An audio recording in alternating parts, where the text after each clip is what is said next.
Hanabilah dan akidah Syafi'i. Selepas kita mengetahui bagaimana pandangan Imam Syafi'i dalam akidah, bagaimana pandangan tersebut masuk dalam Asy'ariyah, dan bagaimana Asy'ariyah masuk berasimilasi dengan mazhab Syafi'i, sekarang ada tak pihak-pihak tertentu yang tak suka asimilasi Syafi'iyah dengan Asy'ariyah ni? Mesti ada.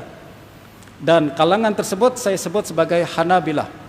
Hanabilah pada masa itu, tuan-tuan, adalah setiap kalangan yang ikut mazhab Hanbali.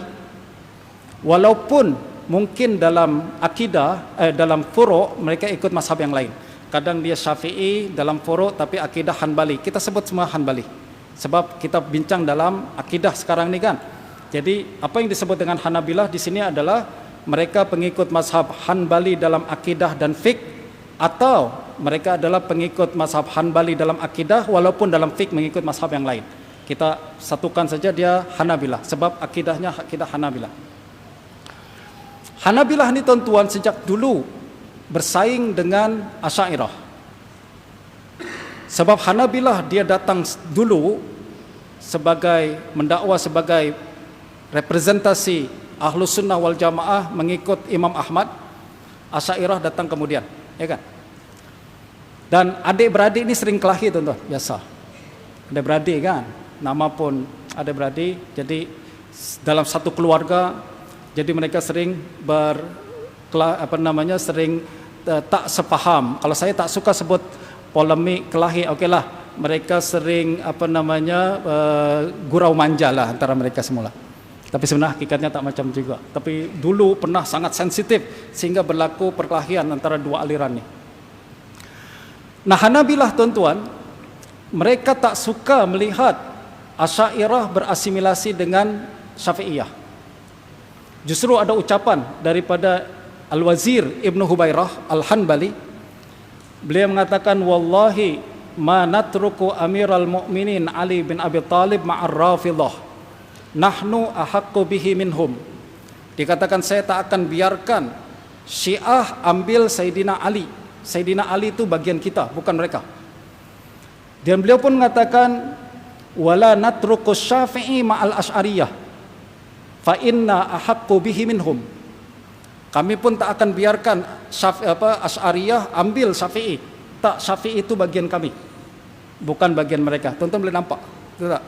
Perbincangan ni bahawa Hanabilah tak suka Asy'ariyah ambil Syafi'i sebab menurut mereka Syafi'i ini bagian daripada kami.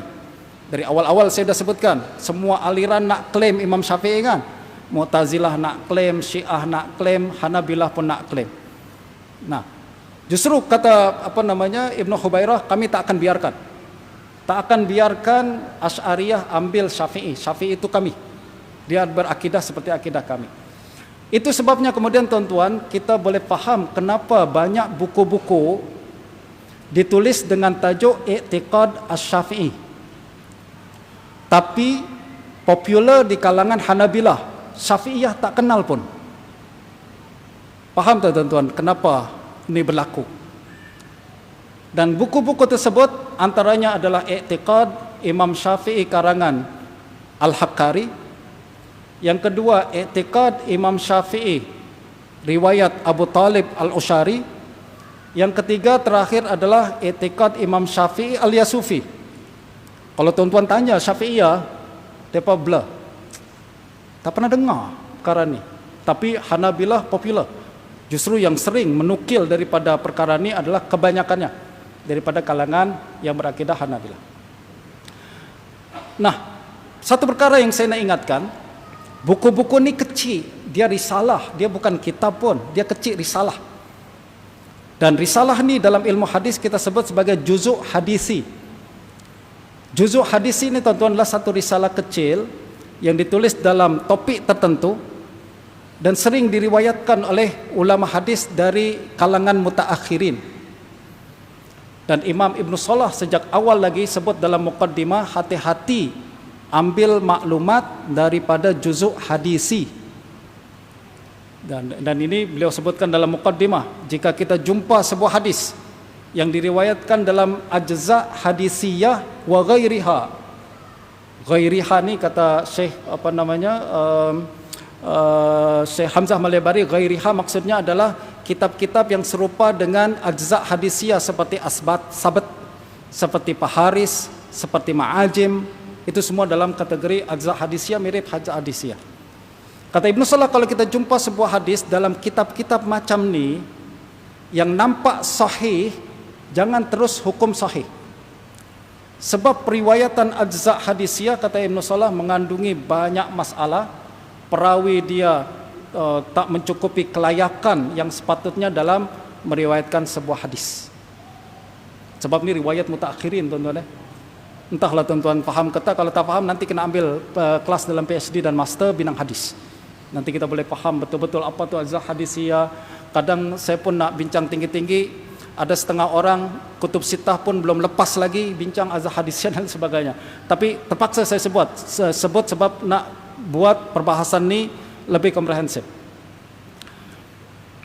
Nah, ajza' hadisiyah, tuan-tuan, beza dengan riwayat kitab yang masyhur macam Sahih Bukhari.